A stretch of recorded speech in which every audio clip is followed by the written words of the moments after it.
À l'ordre du jour, il y a deux items qui s'ajoutent au 15.1.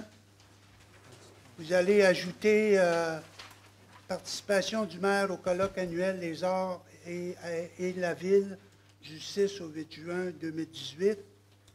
À 15.2, vous allez ajouter appui au recours pour une dérogation au règlement sur le prélèvement des eaux et leur protection selon le RPEP.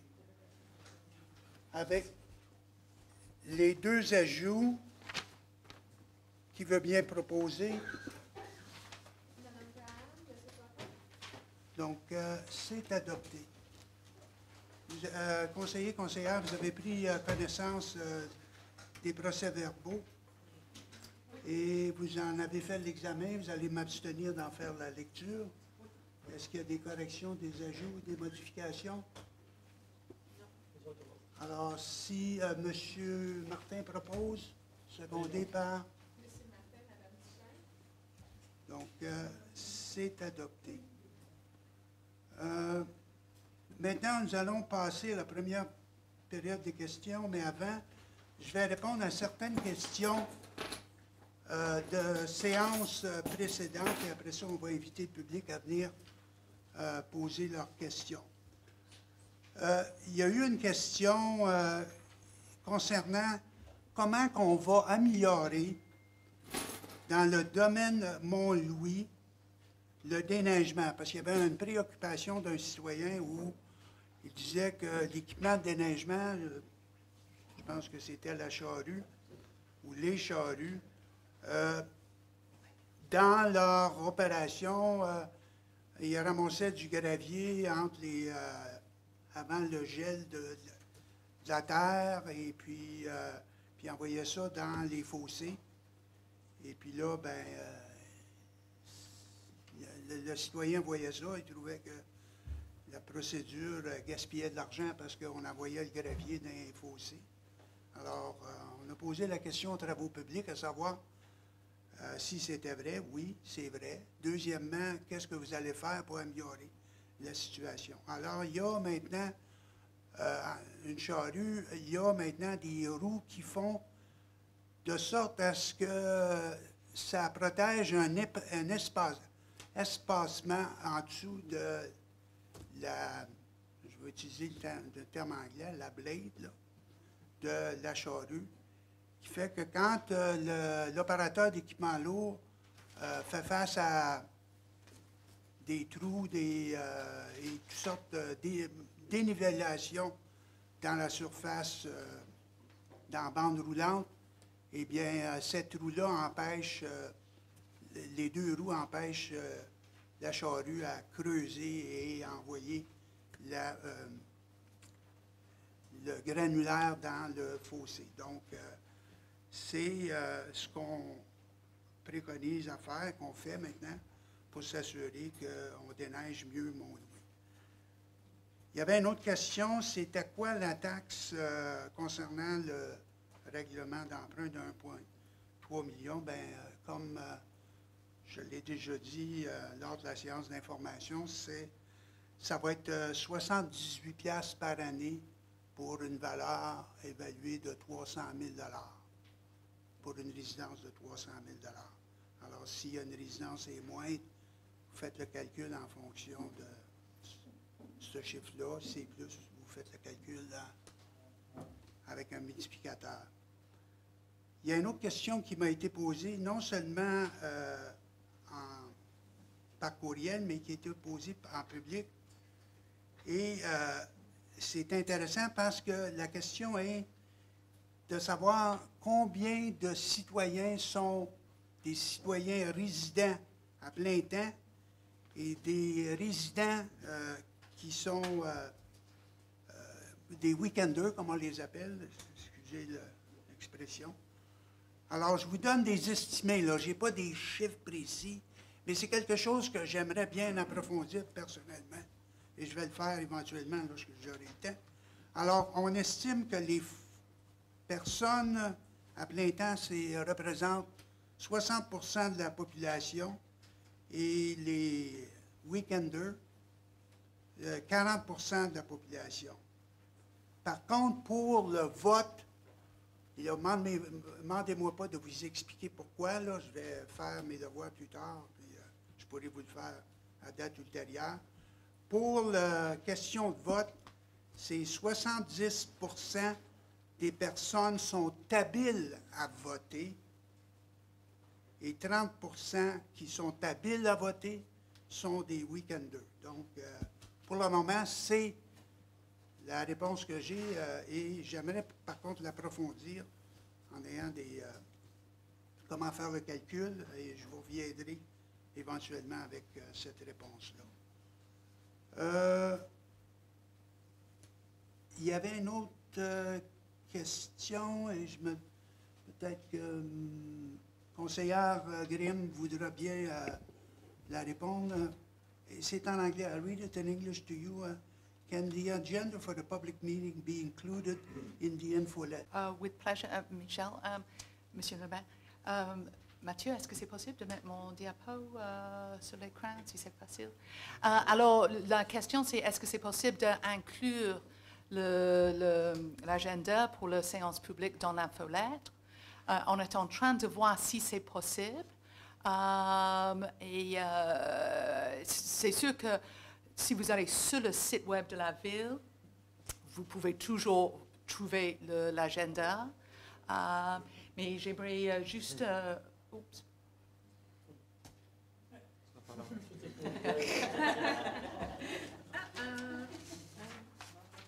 C'est pas grave si c'est pas possible, Mathieu. Pas encore reçu. OK, pas grave. Mais en tout cas, j'aimerais bien profiter de l'occasion d'encourager tout le monde de vous abonner à notre infolettre.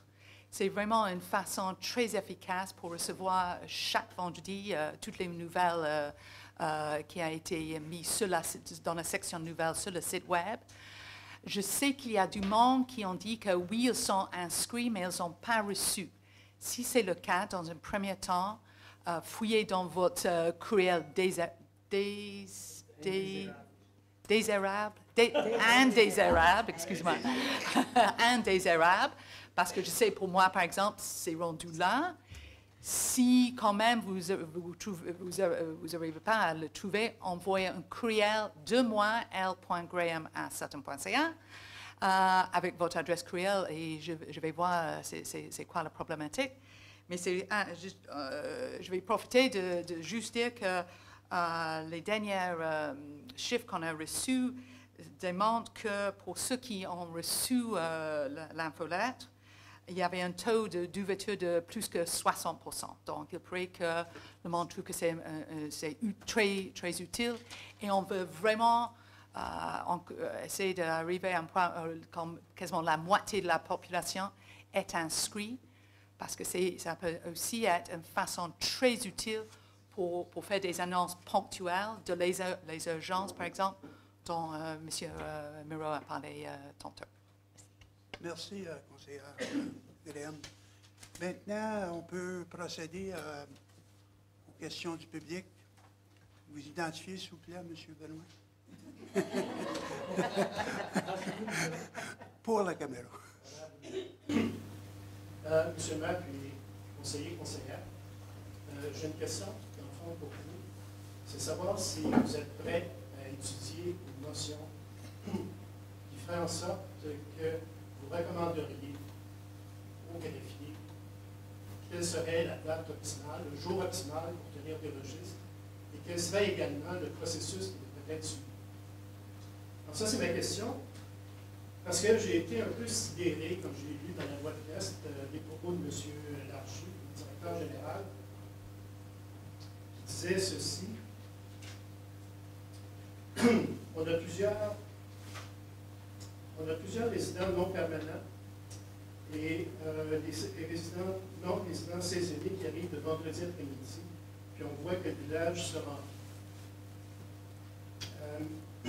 Il dit que finalement, les mercredis, puis on tente de trouver un compromis, comme si le jour du vendredi était un compromis. Je ne participe pas beaucoup au registre.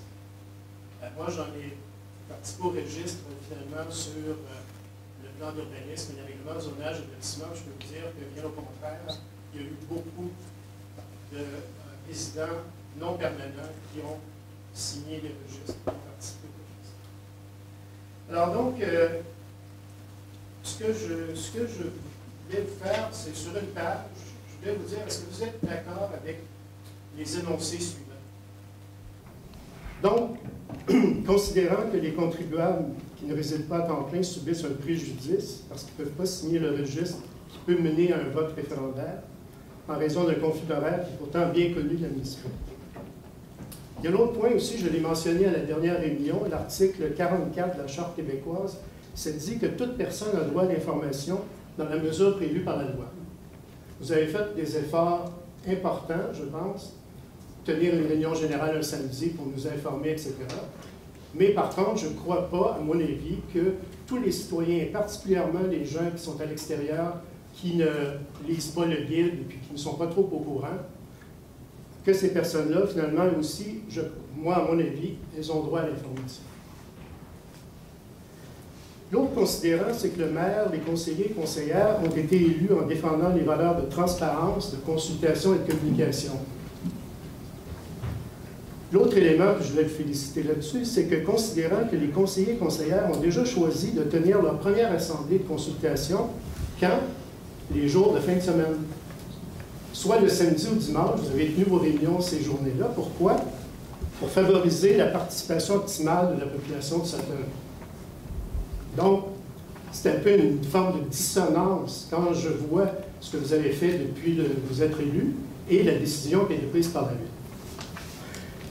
Donc, c'est mes considérants, puis ce que je dis, c'est pour ces motifs et en conséquence, le Conseil devrait recommander au greffier ce qui suit. Deux choses. Tenir dorénavant les registres et les référendums à Sutton le samedi, parce que tout le monde serait disponible le samedi. Et 2, préalablement à chaque registre ou référendum, envoyé par la poste à chaque contribuable. Parce que la réponse à votre question, M. le maire, c'est que les gens qui sont dans le 30 il y a des gens qui ne sont pas appelés à voter parce qu'ils ne sont pas propriétaires, puis un propriétaire, il faut qu'il soit individu aussi, où il y a seulement un des deux propriétaires qui a le droit de vote. Il faut remplir des formules, c'est compliqué, donc c'est pour ça que ce n'est pas tout à fait le nombre exact de gens qui vont voter. Parce qu'il faut distinguer ceux qui viennent les fins de semaine de ceux qui sont propriétaires et propriétaires individuels. Donc, je reprends, préalablement à chaque registre au référendum, envoyé par la poste, que ce soit le journal ou le bulletin qu'on reçoit à la maison, à chaque contribuable un document d'information succinct, vulgarisé, présentant quel est l'objet du registre ou du référendum, quelles sont les options évaluées financièrement et aussi selon la méthode de gestion de risque, et puis les motifs du choix de la solution qui est privilégiée par la ville. Il me paraît que ce sont des choses qui devraient être dans votre programme, qui est basé sur, finalement, l'écoute de la population et la consultation des citoyens et le droit à l'information.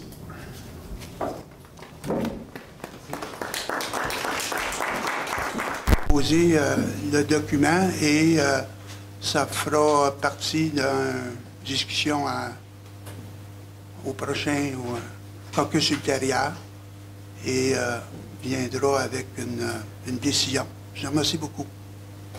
Est-ce qu'il y a d'autres questions? Allez-y, monsieur.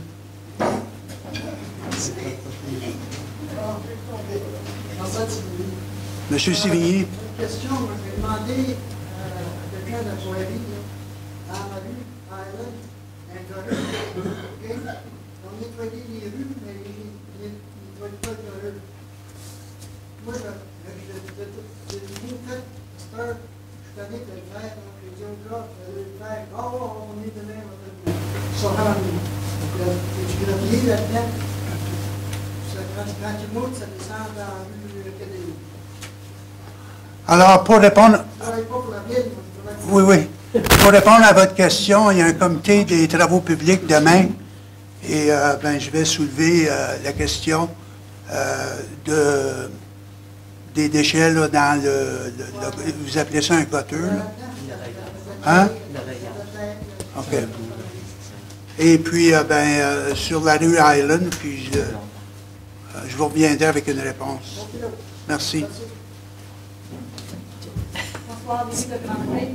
En fait, ma question s'adresse à Graham. Première des choses, je vous encourageais très persistant. Je vous ai donné à l'infolette, on s'en a 3 fois.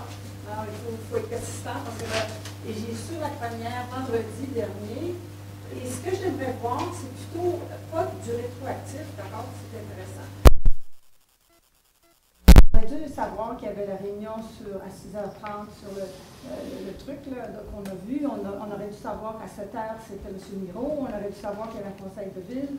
Que l'agenda soit là, je suis d'accord avec Mme Graham qu'on peut aller sur le site. Mais ça serait mieux s'il y avait des choses. Qu'est-ce qui va se passer dans la semaine qui va venir? Parce que de lire ce qui s'est passé, c'est intéressant, mais ça serait plus ça. Et mon deuxième point, alors c'est ma question, est-ce que vous avez l'intention de faire ça? C'est une très bonne.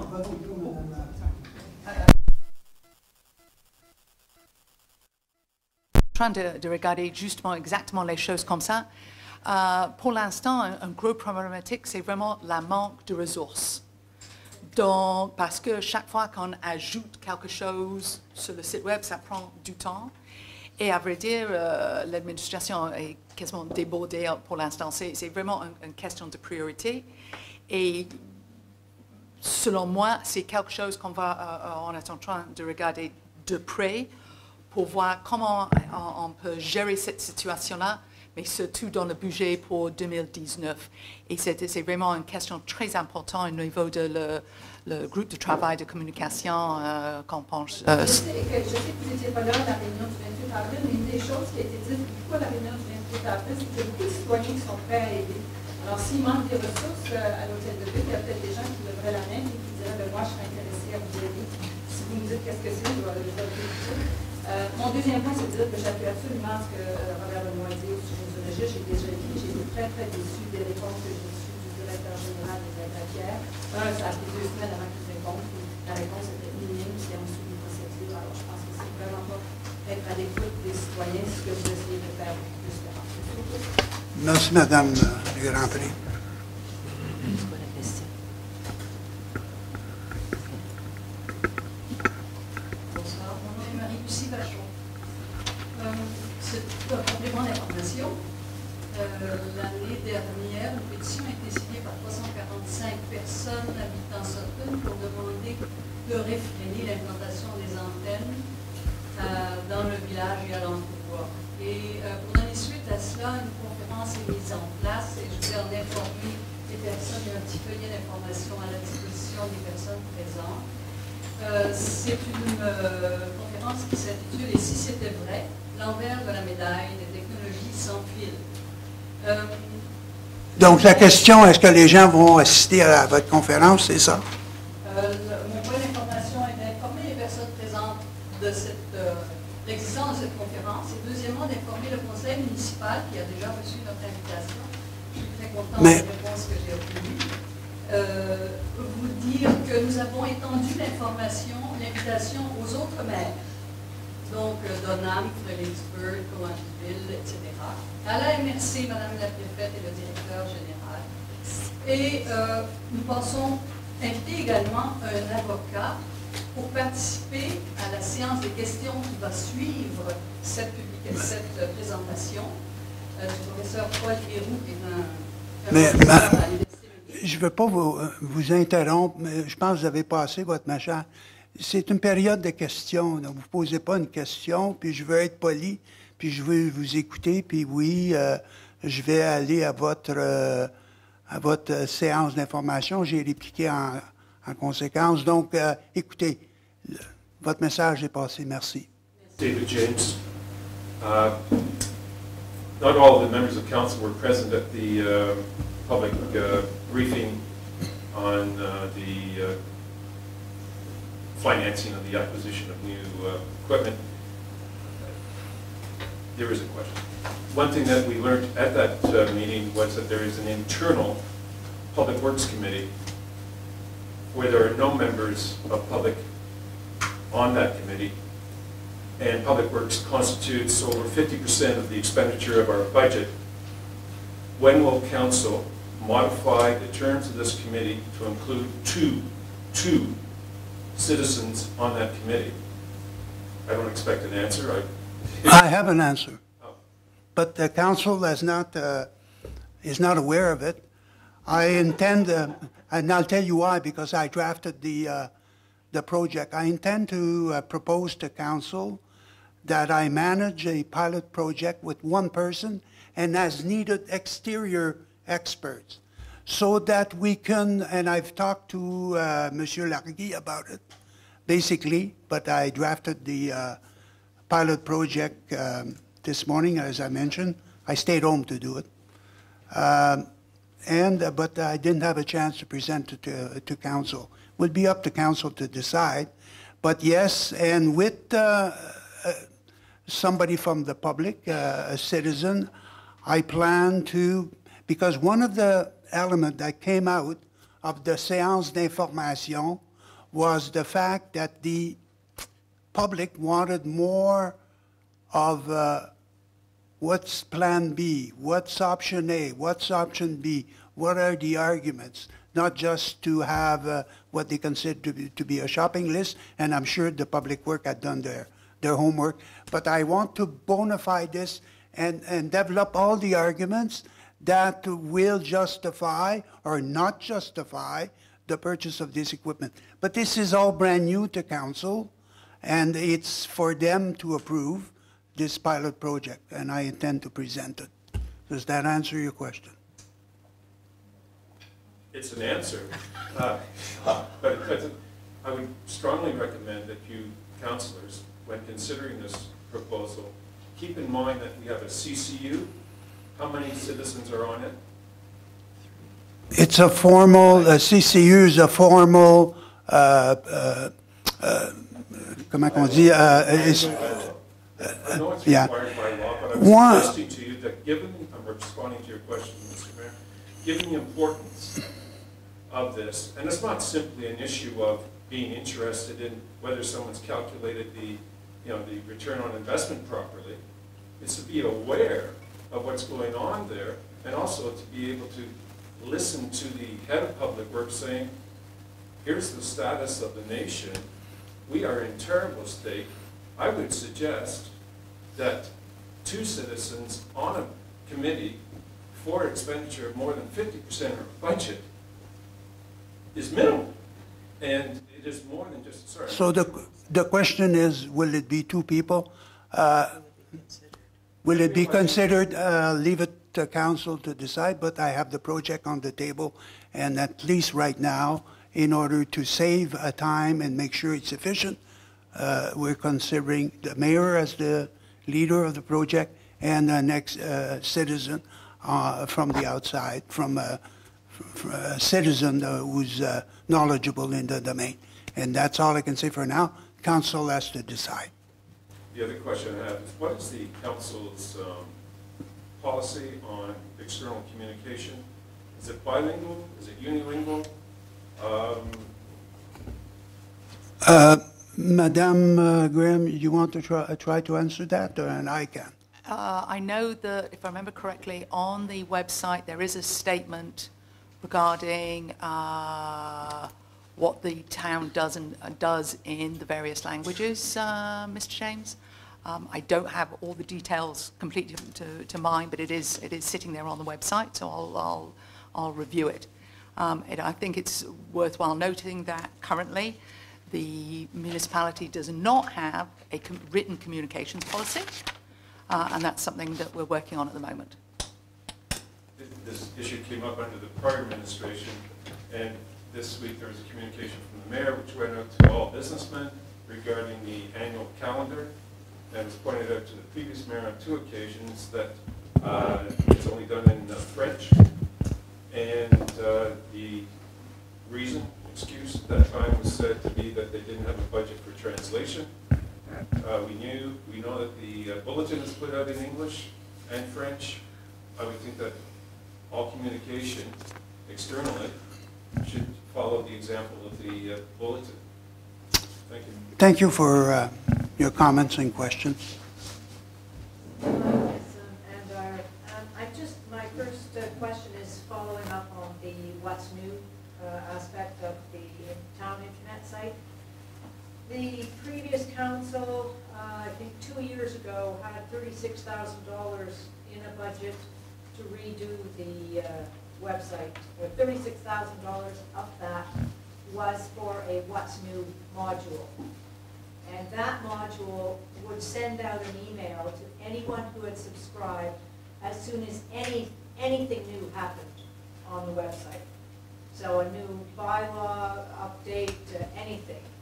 And for who knows what reason, supposedly lack of interest, but that was the excuse, they pulled the plug on it. So there is a module sitting there, pre-existing, designed by 2 humans who redid the town website, that I would think would just need to be reenacted, reinstated. You shouldn't need a major budget item for that because it exists. So I respectfully request that you look into that because it was done, it was simply, turned off and it must still be sitting there. The coding must still be sitting there, okay, in the website. Then that's just a follow-up. Madame Dyer? Yes. Maybe she, Yes, I if I guess, may. In fact, the Councillor Graham. module that was installed is exactly the module that is being used. Yeah. Within that module, you have a choice as to whether, for example, you send out emails every time there's something new. Experience has shown, generally speaking, research has indicated that if you basically send out emails to people every day, every couple of days, they just don't open them. And for How do you know that? Because of research, so for example, the current government average for opening emails is, I think, 1.6%. But you don't know that with Sutton because it was never tried. You're absolutely correct, but given that, research indicates that if you send people emails very frequently, they tend not to open them.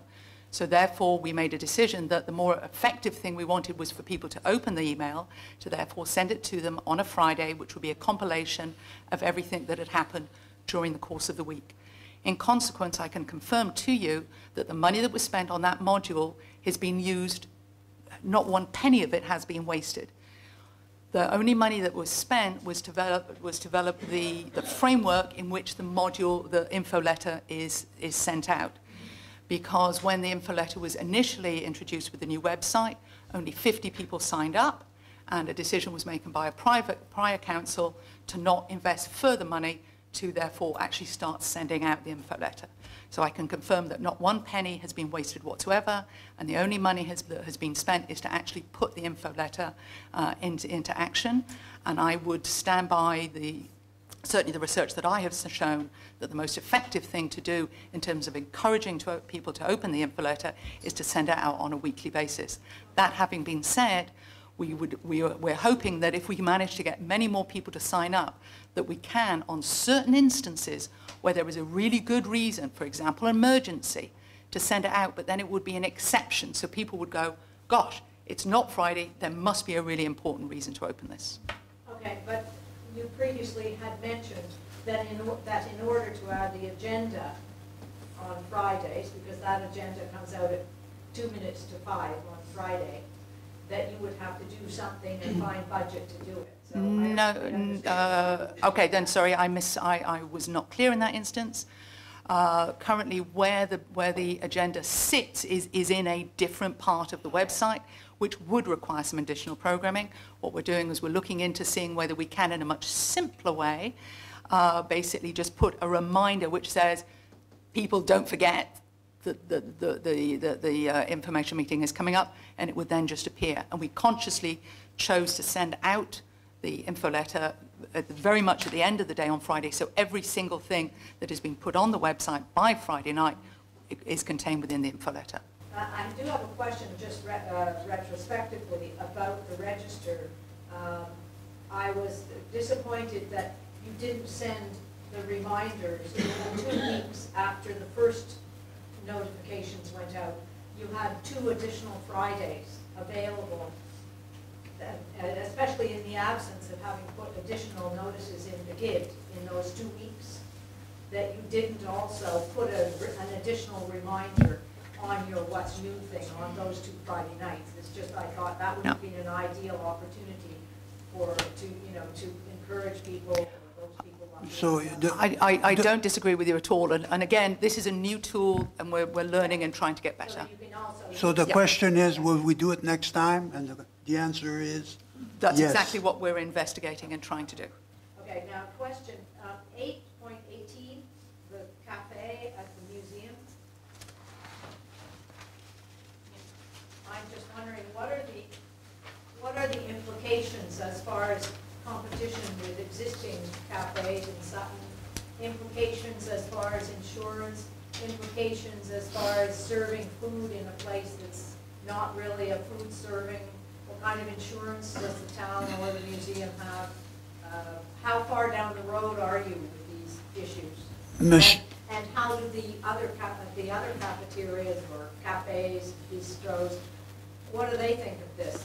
Monsieur Forêt has been leading that project or within our council, so he can answer that question. Si ça vous dérange pas, je vais vous répondre en français, ça va être plus facile et probablement plus clair. L'expérience Jeanne Benoît, le café, est une expérience pilote, premièrement. Deuxièmement, ils ne cuisineront absolument rien. Ils achètent tous les produits qu'ils vont vendre, ils achètent des commerces et des restaurants de la place. Donc, ils ne viennent absolument pas en concurrence avec les commerces et les restaurants existants, mais c'est plutôt une collaboration entre les deux. Okay, vous aurez les petites signes qui disent fourni, le gâteau Jean Benoît sera fourni par bistrot, bla bla bla. Je ne saurais pas vous dire dans le moment, mais vous pourrez vérifier auprès des organisateurs de cet événement-là. Ce n'est pas la ville qui s'en occupe. Est-ce que les gens vont manger? Est-ce qu'il y aura les tables? Oui. Oui. OK. Troisième numéro 9.10, the repairs to vehicle number 65. And it just brought to mind, how much additional cost will the town incur until it gets all its new vehicles? We discussed that in council. We had quite a lot of, in the caucus, we had quite a lot of discussion. And Madame Lassard, can you, was it 65? Yeah, for vehicle 65, which is the garbage Yes. and recycling truck, maximum budget was required of 65,000. That's the cover cost already incurred, plus location. The rental. Rental of the truck and any future repairs up until a time when the truck will be replaced. So that's if what it number happens. 65 is. Well, it's truck 65, but it's $65,000. Just happened. And what about the two snow plows? Until we get the new snow plows and the new pickup truck, how much extra has to be in the budget to keep them limping along? I hope you're not forecasting snow. Well, we've heard all kinds of dire predictions about how long it'll take to get them. So. Precisely, I can't answer that question, but I intend to, this week, if council approves my project, to be doing my work out of the garage. I haven't told Monsieur Larguet about that, but I want to look at the equipment and to be on site, because to sit in an office making comparative cost study is not, in my mind, the place to be. So, but it's all news for him, so I'll be able to answer that question later on. And just a reminder, are we going to get a report from the Lac Megantic, dangerous goods conference that you attended? Are we going to get some feedback from that conference? For sure, and as a matter of fact, I'll lead up to that. I have all the documentation upstairs, but I also sit on a committee FNCC, which is a Fonds National, it relates to train, Fonds National. Vous en rappelez-vous, Monsieur Larguille? Okay. Anyway, it relates to train, but ideally what we are looking, and all the mayors are looking at this, even mayor from Granby, mayor from Sherbrooke. I had a meeting last week, last Thursday in Bromont, and we're looking at a transport of merchandise and transport of passengers between Saint-Jean and Sherbrooke, and also all of some communities like have pas des gares de triage, mais comme in Farnham, there's a big a triage area, which is downtown sidings, yes. And the project entails moving these out of the cities, out in the outlying areas, propane installation. So that's a bit of an outcome of what happened in Lac Mégantic. But yes, that's the second time I think you asked me that question. I have all the documents, but it's not on my, it's on my back burner. It's not on my front burner. For instance, normally these things, they have a lot of interesting handouts. Yes, I have all of that. You could maybe share on Yes, I will. Okay. All right. And Thank- the Beaver Pond, you're looking into the Beaver Dam? Yes, we had a discussion. I talked to Monsieur Prévost, and we'll look into that, make sure that everything is kosher. Okay, Thank you.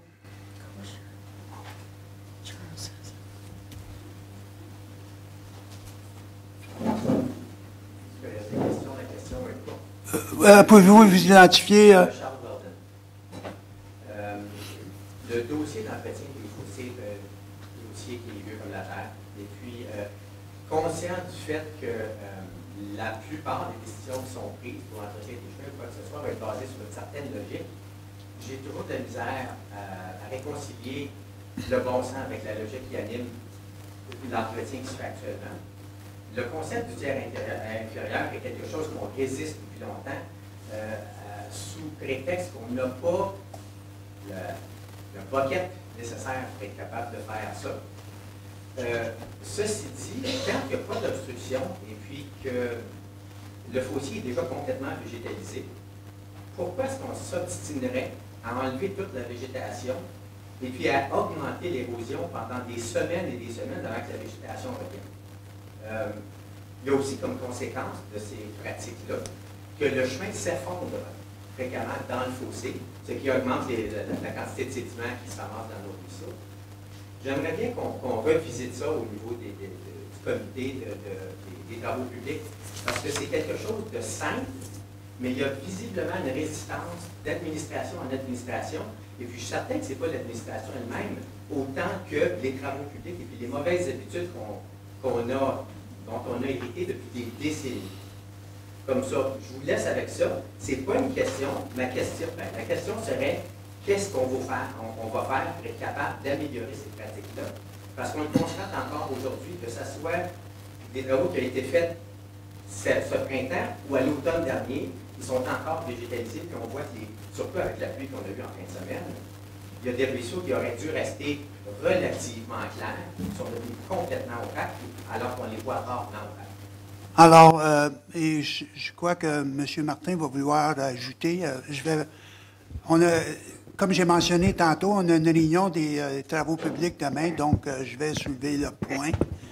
Et deuxièmement, M. Martin, est-ce que vous voulez intervenir? Moi, juste pour faire du pouce sur votre intervention, c'est pas la première fois qu'on en jase aux travaux publics, évidemment. Sur le tiers inférieur, on a jasé aussi avec d'autres conseillers. La stratégie qui veut être adoptée, qui n'est pas capable d'adopter, une question de budget à ce moment-là, c'est que ça ne donne rien de faire le tiers inférieur si les pentes des fossés sont trop à pic. Alors ça, c'est clair. Ça veut dire que tu vas les fouiller. Un tiers inférieur, c'est juste qu'on va les fouiller dans le fond, on enlève les surplus-là sans toucher les bords, ce qui est logique en tant que tel. Sauf qu'en ce moment, à 80% de nos fossés sont trop pentus.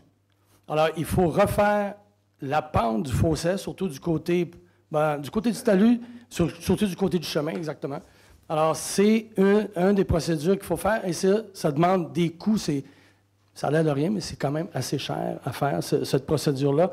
Et ça aiderait aussi au niveau, on parle de vitesse de circulation, c'est dans notre stratégie là, aux travaux publics, c'est qu'on diminuerait à ce moment-là, évidemment, la largeur du chemin.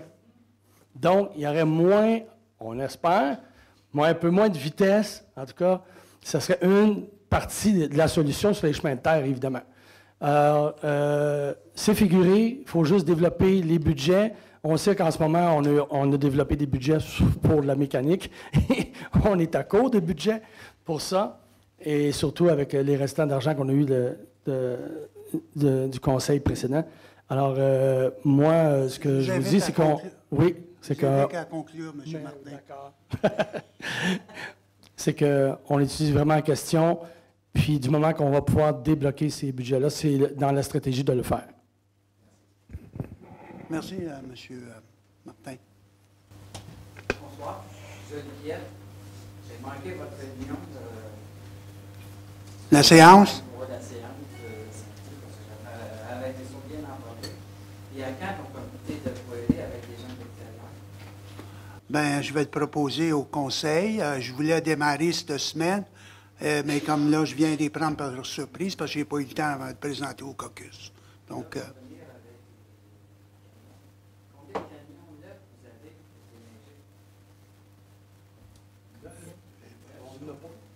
Ben, c'est... Ben, Monsieur Piette, ça dépend ce que... Quand vous dites neuf, pour vous, c'est quoi?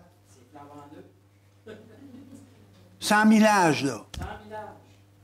On a deux. Ben oui. Il y en a un qui est dans le milieu urbain, puis l'autre qui s'en vient, qui est acheté par l'ancien concept. Oui, ça, on ne sait pas. Hein? On ne sait pas. Il y en a un qui est ici. Oui, Ben, je sais qu'il y a un véhicule qui est... Vous n'avez pas de savoir ce que vous avez dans le pot. Non, Monsieur Piette, il y a un véhicule, effectivement, qui a été acheté, qui est venu, puis ils ont trouvé une défaillance, je pense, qui a été retourné pour correction. Dans mon livre, là, dans ma définition, puisqu'il est déjà rendu puis qu'il a fait du millage, là, pour moi, c'est pas un camion neuf. Mais, écoutez, là, ça dépend des définitions, là. Je suis au courant, vous en avez deux neufs, là. Il y en a un qui n'est pas alimenté. Bon, ben. Qui est acheté par l'ancien concept. Là, vous avez deux camions neufs. Là, j'ai vu sur Internet que tu en montrais un, que tu as besoin de changer les cils du plein-natal. Mais c'est quoi la question, là? Ben, la question, c'est que tu peux prendre ces deux camions-là, un à Poiture, un à Glen-Sutton. Celui qui est des planétaires full, tu le mets au diable parce qu'il force moins. Tu n'es pas obligé de le mettre toi, parce que tu en as deux liens. Alors, M. Piette, moi, en réponse à votre question, compte tenu que j'ai formé un comité que je veux piloter, je prendrai en considération ce que vous me dites et je ferai l'évaluation en conséquence. Là, je vais venir avec la faucheuse. Est-ce que vous avez eu une démonstration? Non. Non. J'allais acheter une faucheuse sans démonstration. Monsieur Piette. Est-ce que vous avez le tracteur pour la mettre en arrière? Monsieur Piette, c'est pour ça que je fais un comité avec un citoyen pour m'assurer que toutes les questions que vous posez, que moi, comme élu, je pourrai vous répondre. Pour le moment, il y a des... Vous avez été conseiller ici, vous savez, écoutez, là... Vous donne la réponse. J'étais conseiller avec la première année, c'est un cours qu'on a fait. On a tout préparé les équipements que les gars n'ont pas entretenus. La pépine, la pelle, le grain. Mais ce n'est pas une question... Vous faites des jugements maintenant. Non. On l'a fait, tu regarderas dans le budget, tout le Mais je vais répondre... Ça veut dire que tu n'as pas le bon tracteur pour le faire, premièrement. Puis tu en as une en arrière du garage. Apparemment que non. La faucheuse à 10, elle est là encore. C'est une débroussailleuse. Non, c'est une faucheuse à 10. Monsieur, demandez permission, s'il vous plaît. Regarde, tu viendras pas me dire... Monsieur... C'est qui l'a acheté, puis on l'a Monsieur Piette... acheté des équipements sans savoir Monsieur Piette, on n'est pas ici pour s'argumenter avec vous. Vous aurez les réponses à vos questions quand j'aurai fait mon étude avec un citoyen. Peut-être toi. Monsieur, c'est... Vous demandez la parole, là? Oui, c'est pas pour poser une question, c'est juste pour profiter de la fin de la période de questions pour faire une petite annonce. Donc, c'est pour vous annoncer que le 22 mai, c'est la Journée internationale de la biodiversité. Et on va profiter de cette occasion-là pour faire la première rencontre du groupe de travail sur les matières résiduelles. En fait, c'est vers un Sutton zéro déchet. Donc, ça va avoir lieu ici à l'Hôtel de Ville, dans la salle, pas celle-là, mais celle qui est à l'étage. Ça va être à partir de 4 heures de l'après-midi. Voilà, c'est ça. C'était juste une petite annonce. 5 heures, excusez-moi. Est-ce qu'il y a d'autres questions? Allez-y au micro, s'il vous plaît. Vous identifiez. Moi, c'est Joël. Je me demandais pour le citoyen qui va être choisi, est-ce que vous allez le nominer? Est-ce que ça pourrait être M. Piette qui lui a l'air de comment vous allez vous prendre pour le citoyen? Pourquoi justement? Bien, écoutez, je n'ai pas parlé au conseil encore. Là, le projet est ici, l'énoncé de projet. Donc, à un certain moment, je vais laisser le bon jugement des conseillers me guider dans le choix. Merci.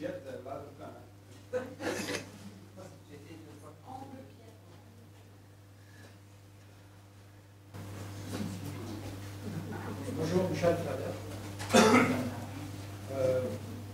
Ça fait depuis 1981 à peu près que je suis à Sutton.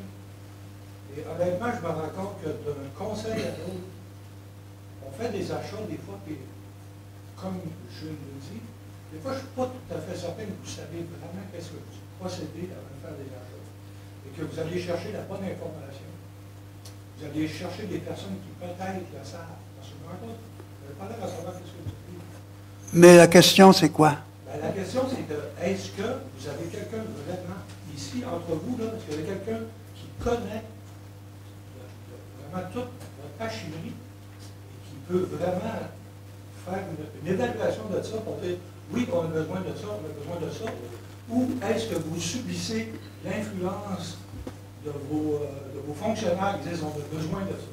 Parce qu'à chaque conseil, je me rends tout le temps compte que on dirait qu'on se fait enfiroiser. C'est juste ça mon commentaire. Je ne suis pas certain que vous avez les connaissances ou vous allez chercher du monde qui ont les connaissances avant de décider de faire des achats. J'ai signé le registre. Je n'étais vraiment pas content de voir encore 1,3 million.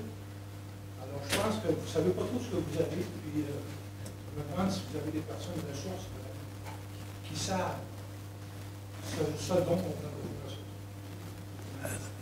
Alors, pour répondre à votre question, oui, je sais qu'il y a une perception et, qui est émanée à partir de la séance d'information. Les citoyens ici, oui, il y a des citoyens qui sont connaissants.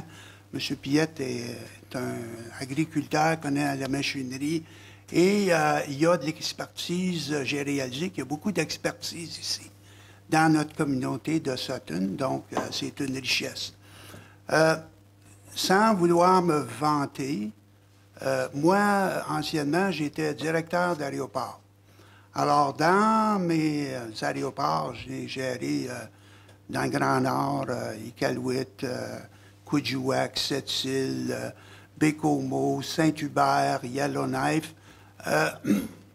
J'avais de l'équipement, j'avais des charrues, j'avais des graders, j'avais des front-loaders, j'avais toutes les pièces d'équipement qu'on retrouve ici. J'étais familier des balais de piste, beaucoup d'équipements spécialisés, beaucoup de petits véhicules.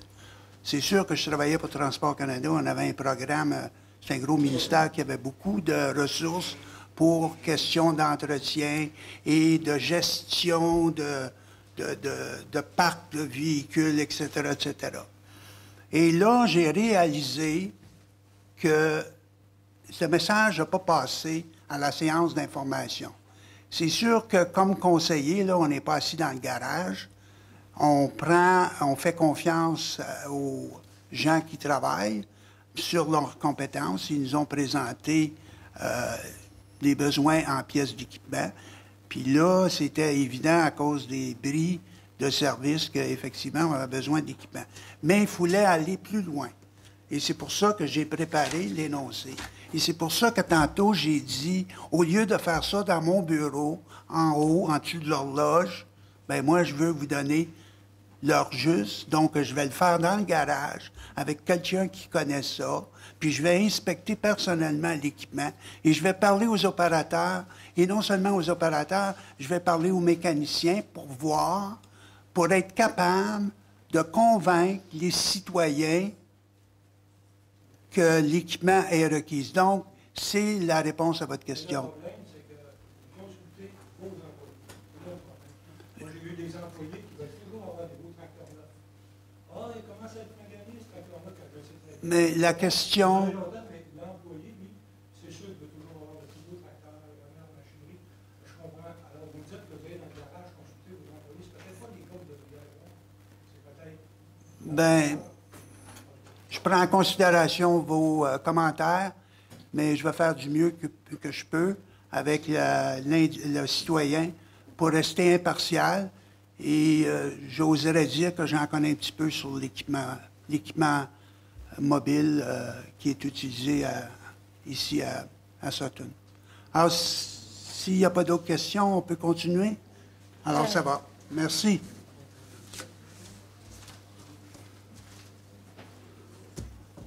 On est rendu au point 5.1. Alors, on veut octroyer une contribution financière au Massey Vanier Scholarship Bursary Fund, un montant de 250 $. Je vous signale qu'eux nous ont envoyé une lettre et il reste le versant français à nous envoyer une lettre. Là. Ça, éventuellement, on octroie chaque année 500 $, donc 250 pour le côté anglophone et 250 pour le côté francophone. Alors, qui veut bien proposer? À l'item 5.2, on procède à l'augmentation statutaire du salaire du directeur général pour l'année 2018. Et je sais que vous voulez savoir c'est combien le montant puis combien qui est payé. Alors, on passe de 102 000 à 104 000 et c'est une augmentation en fonction de la convention collective. Qui veut bien proposer? Demain, le 8 mai, est la journée mondiale de la Croix-Rouge et on a une proposition pour déclarer notre support en fonction de cette journée internationale. Qui veut bien proposer? Madame Duchesne, Madame Brown. Donc, c'est adopté. 6.1. Alors, je lis, c'est un dépôt du certificat suite à la procédure d'enregistrement des personnes habiles à voter sur le règlement d'emprunt numéro 285, intitulé « Règlement décrétant une dépense d'1 316 670 000 et un emprunt de 1 316 670 pour l'achat de camions d'équipement pour les services des travaux publics. » Alors, c'est le dépôt d'un certificat. On procède maintenant à 7.1. Encore un dépôt, c'est dépôt des rapports des dépenses autorisées pour la période du 1er avril 2018 au 30 avril 2018. Je sais que ça a été scruté par conseillers et conseillères. Alors, c'était conforme. Alors, c'est un dépôt. La même chose pour 7.2, qui est le dépôt du rapport de paiement effectué, incluant les bordereaux de paie, et ce, pour la période du 1er avril au 30 avril. Vous en avez fait, pas l'inspection, mais vous avez regardé ça, c'est conforme. Donc, c'est un dépôt. La même chose pour 7.3, toujours un dépôt de l'État des activités financières pour la période du 1er janvier au 30 avril 2018. Alors ça, c'est un dépôt du budget, pour le simplifier la chose, c'est un dépôt du budget pour trimestriel pour cette période-là. Et c'est un document qui est sujet à accès à l'information. Par contre, je peux vous signaler qu'on est à l'intérieur de l'objectif visé.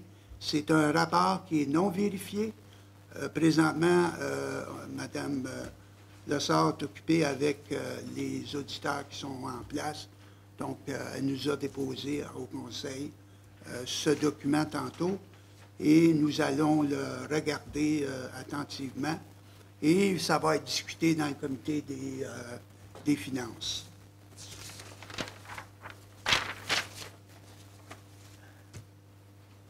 On a aussi examiné et on va approuver la liste des comptes à payer datée du 1er mai 2018. Est-ce qu'il y avait des choses à signaler? Non? On a besoin de résolution pour ça? Oui. Qui veut bien proposer?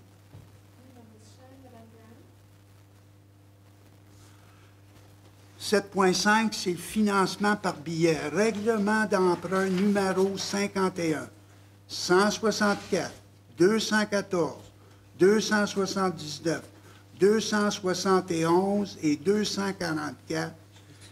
Et c'est une résolution d'adjudication. On vient juste de recevoir. Qu'est-ce qui se passe? C'est qu'on regroupe tous ces règlements-là pour augmenter sa valeur de façon à ce qu'on puisse aller chercher les meilleurs taux sur le marché. Et c'est le ministère ou le MAMO qui fait ça. C'est le ministre des Finances qui lance l'appel d'offres. Et puis, oui, c'est le MAMO qui nous recommande. Alors, on a une recommandation d'aller avec les valeurs des jardins et le taux moyen est de 2,97%, ce qui est, à mon avis, très bas. Donc, qui veut bien... Alors, qui veut bien proposer? 7.6, on a une résolution de concordance de courte échéance et de prolongation relativement à un emprunt par obligation au montant de 2 380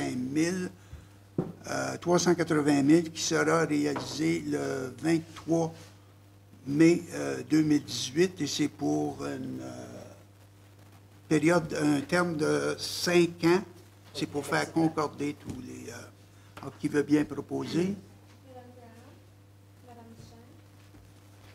Maintenant, 8.1, on est rendu à l'urbanisme. Est-ce que je fais... On parle du dépôt du rapport comparatif mensuel pour les permis de construction, rénovation, réparation, transformation, d'abattage d'arbres et de captage des eaux souterraines. Est-ce que vous avez quelque chose? Non. Je peux... Donner un topo? J'avais prévu, comme que je fais d'habitude, un genre de petite séance, petite diapo, mais je pense que vous savez mieux d'adopter vos résolutions avant que je... OK, bon, alors... C'est un dépôt. C'est un dépôt. Oui, OK, c'est un dépôt. Alors, on va... donc, c'est un dépôt. 8.2, dépôt du rapport comparatif mensuel pour les permis généraux et les permis de lotissement. Alors, c'est encore un dépôt. Et là, maintenant, nous allons accepter acceptation du dépôt du procès-verbal du comité consultatif d'urbanisme de la séance du 13 mars 2018. À qui veut bien proposer? Évidemment, tous les conseillers ont regardé les documents en question. Là, on n'approuve pas ça comme un rubber stamp. Là, ça a été scruté. Aussi, acceptation du dépôt du... Non, ça, on est rendu à 8.5, n'est-ce pas? 8.4, OK. Acceptation du dépôt du procès-verbal du comité consultatif d'urbanisme. Ah oui, il y en a deux ici. la séance du 4 avril 2018. Qui veut bien proposer? Madame Duchesne, Monsieur Forêt. Alors, 8.5, c'est le retour sur la demande du plan d'implantation, d'intégration architecturale PIA relative à l'agrandissement du bâtiment principal sur le lot 4848534 du cadastre du Québec, ici au 12 rue principale Nord. Je pourrais faire les présentations Allez-y. à la pièce. Oui. Mais avant, avec votre permission, M. le maire, j'avais l'image que Mme Graham avait demandé de sortir. Si elle veut, C'est tout simplement, j'ai voulu souligner où vous pouvez trouver sur le site web, où vous pouvez vous abonner, inscrivez-vous. Ça, c'est, exactement. Et aussi, j'ai voulu aussi souligner à doigt l'application Voilà, qui est hyper utile pour signaler au département des travaux publics si vous voyez quelque chose qui ne fonctionne pas, qui n'est pas d'urgence. Mais je l'ai utilisé samedi, par exemple, parce qu'il y avait un pancarte qui a tombé, donc c'est très facile de l'utiliser. Et donc, c'est pour ça. Merci. Votre site est très difficile Monsieur Piette, on le sait, merci, on le sait. Monsieur Piette, alors, s'il vous plaît. Oui, donc, comme je disais, je peux juste mentionner vite fait par rapport au dépôt du le rapport comparatif mensuel. J'ai quelques faits saillants pour avril 2018. Je vais vous avouer que c'est un printemps un peu lent pour nous. Je pense que moi, ça fait pas longtemps que je suis urbaniste ici. Je ne sais pas c'est quoi on parle qu'on a une trentaine de constructions résidentielles par année depuis plusieurs années. Par contre, je ne suis pas familier encore avec le village et son rythme de construction. Ce que je compare, c'est qu'au niveau des permis de construction pour 4 logements, on en a fait 4, c'est ça pour avril 2018. Il y en a eu 5 en 2017. Par contre, ce que j'attire votre attention, ou en tout cas, je ne sais pas à quel point cette donnée-là, elle est importante. C'est juste qu'effectivement, au niveau de la valeur déclarée des travaux, à pareille date en 2017, à pareille date l'année passée, on avait déjà pour 1 million de plus que cette année. Mais je pense que peut-être que l'année passée, il y a eu des projets exceptionnels, mais sûrement que la météo de cette année aussi, l'hiver a été très long, donc on n'a pas eu beaucoup de permis. Par contre, je vous rassure que la semaine dernière et cette semaine, moi et mon inspecteur, on est très occupés.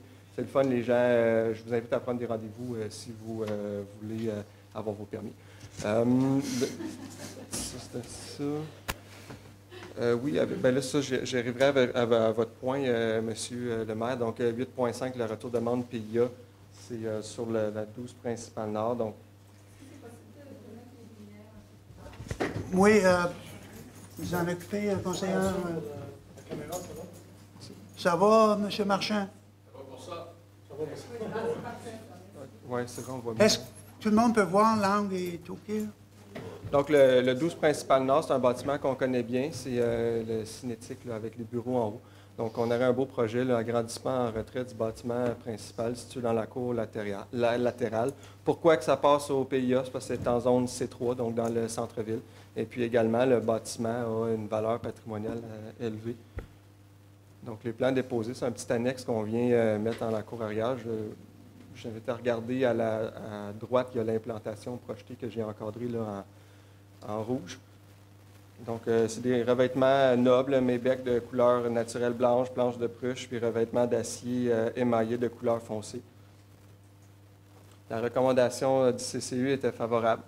Pourquoi? L'agrandissement respecte les recommandations de la firme Patriarche, qui est un peu ceux qui nous ont fait les évaluations au niveau de la volumétrie puis de la valeur patrimoniale de nos bâtiments. L'agrandissement se fait dans la portion arrière du terrain. Les travaux projetés s'inspirent des caractéristiques du bâtiment.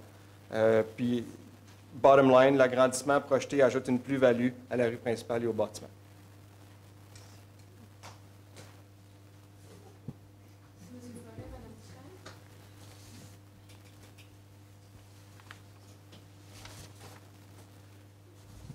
Allez-y. OK, donc le prochain point, 8.6, le retour sur la demande d'usage conditionnel 322 Chemin du Feu. Je pense qu'on l'avait déjà présenté ici en première motion la séance passée. Donc, j'ai encerclé en rouge l'endroit. On se transporte un peu plus avec à plus petite échelle. Donc, la description des travaux, je vous le rappelle, construction d'une habitation unifamiliale en zone de conservation. La justification, c'est que, justement, on a besoin de faire on a le droit de construire, selon notre règlement d'usage conditionnel, une habitation en zone de conservation. Par contre, ça doit faire l'approbation du conseil municipal. Dans le cas qui nous concerne aussi, par contre, c'était un projet qui avait été commencé avant la modification au zonage. Donc, c'était quelque chose qui nous avait... c'était un argument dans tout ça. Là. Il y avait déjà des choses qui avaient été faites. Donc, comme j'ai dit, changement des règlements de zonage en 2006 et 2018. Et puis, également, dans ce dossier-là, le demandeur a son autorisation de la CPTAQ pour permettre la construction d'une résidence en érablière. Et effectivement, c'est une érablière qui sera en opération aussi, donc il va avoir un usage agricole.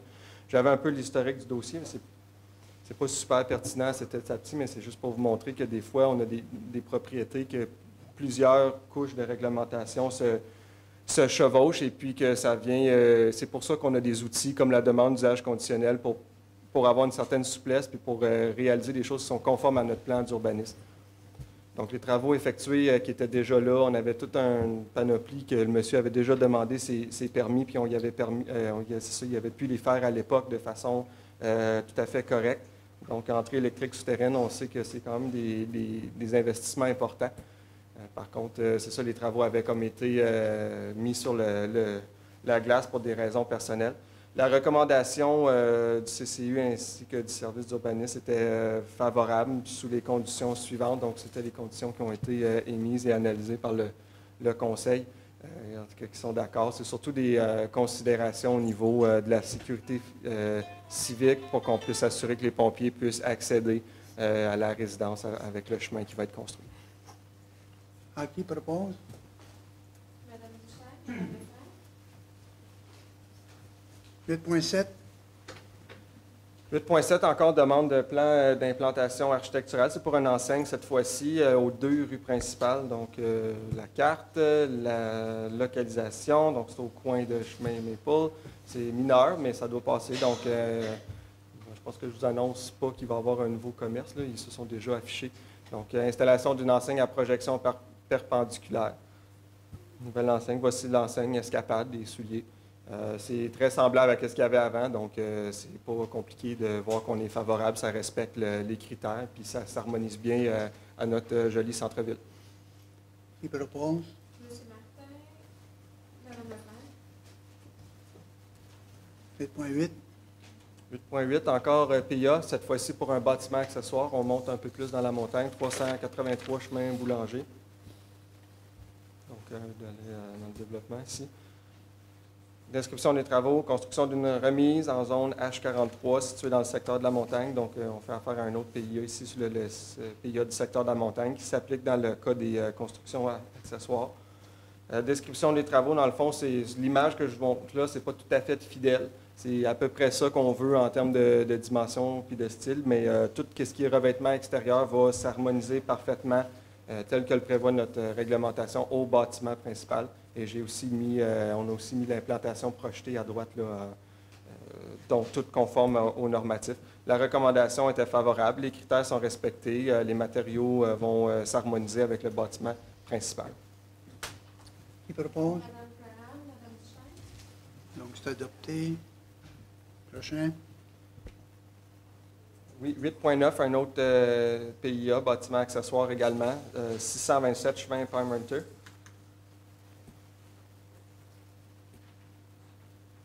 Construction d'un garage isolé, situé en zone de protection altitude moyenne 0,4.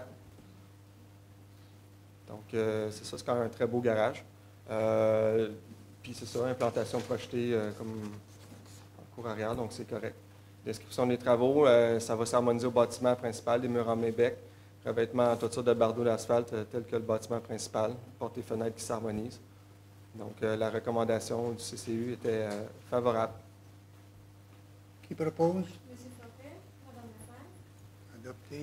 8.10. 8.10, PIA encore, au 15 principal nord, on revient dans le village. localisation. Rénovation extérieure, ajout d'une enseigne à projection perpendiculaire et ajout d'une fenêtre. Vous allez peut-être aussi faire le lien avec un autre cas que je viens vous présenter précédemment, en zone C03. Et puis, qu'est-ce qu'on fait? C'est qu'on vient, on vient un peu reniper là, ce qu'on appelle shoebox, là, un petit annexe qui est en arrière d'un bâtiment principal sur des ruelles. C'est très intéressant. Donc, agrandissement de la galerie existante, réfection de la toiture au-dessus de la porte. On va rajouter un petit parapet décoratif qui va venir un peu reprendre celui-là qui est directement à côté. Donc, c'est un beau petit geste architectural.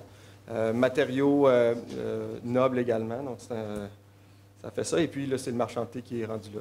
Donc, ajout d'une enseigne perpendiculaire, je pense qu'il va garder l'exacte même enseigne qu'il y avait avant, fait qu'on recycle. Et puis, on était évidemment favorable à tous ces beaux projets. Oui, juste... Demandez votre permission. Non, c'était juste, j'étais étonnée sur l'adresse. Est-ce que tu es sûr que c'est 15 Principal Nord? Parce que c'est sur la rue Dépôt. Oui, sur la rue Dépôt. Oui, effectivement, c'est sur la rue Dépôt, mais nous, ce qu'il faut comprendre dans les adresses, c'est sûr que dans ce cas-là, je pourrais vous dire, c'est plus le numéro de lot qui nous intéresse, mais l'adresse, c'est que nous, effectivement, il va y avoir pignon sur rue au moment où est-ce que ça va être fait, mais nous, on doit utiliser l'adresse qui est attachée au matricule en ce moment, parce que, donc, c'est juste un... Oui, bon, effectivement. Okay, donc, c'est une technicalité, que vous êtes au courant.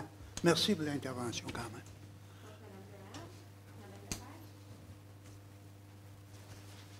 Prochain. Attends, on est où, là? Ah oui, 8.11, demande de PIA pour des fenêtres 30 chemin de la Prairie. Donc, on est ici. En jaune, là, donc, agrandissement d'une fenêtre, ajout de 2 fenêtres à une fenêtre existante, c'est en zone de protection à altitude moyenne. Et puis, ça s'applique parce qu'on vient modifier des ouvertures. Mais c'est somme toute mineur comme intervention. Dans le fond, je voulais l'illustrer un peu à droite. On vient ajouter une fenêtre en façade puis en cour latérale. Les critères sont respectés, les travaux sont mineurs. En fait, ça vient quand même rajouter une plus-value au bâtiment. Qui propose? 8.12. 8.12, on se retourne sur le chemin Boulanger. Au 307-309. Ça, c'est un agrandissement. Effectivement, ça va être sur l'unité qui est à gauche. Et puis, on a un changement de volume. Ça, c'est le plan là, d'architecte qui a été fourni. Donc, on vient un peu rajouter un agrandissement sur 2 étages qui va être décalé avec un check dedans. Donc, on parle d'un agrandissement qui vient rajouter 18,95 mètres carrés de superficie de plancher. Écoute, ça va être bien fait. Le revêtement extérieur s'agence à l'existant. La toiture également. Ça, c'est d'autres coupes là, qui montrent un peu les travaux projetés. Et puis, la recommandation du comité consultatif en urbanisme était favorable parce qu'on a respecté les critères prévus au plan d'intégration architecturale. Qui propose? Madame Duchesne, Madame Cohen. Point 13. Point 13, une autre enseigne, cette fois au 4 rue Maple.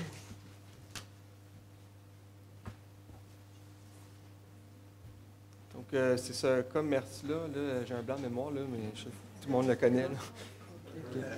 Cœur des saisons. Donc, ça passe dans le secteur noyau villageois. C'est un beau projet. On nous a fourni cette esquisse-là, donc ça va être original. Remplacement de l'enseigne existante par une nouvelle enseigne. Les critères à respecter, les travaux projetés ont un impact positif sur le bâtiment. Qui propose? Madame Graham, Monsieur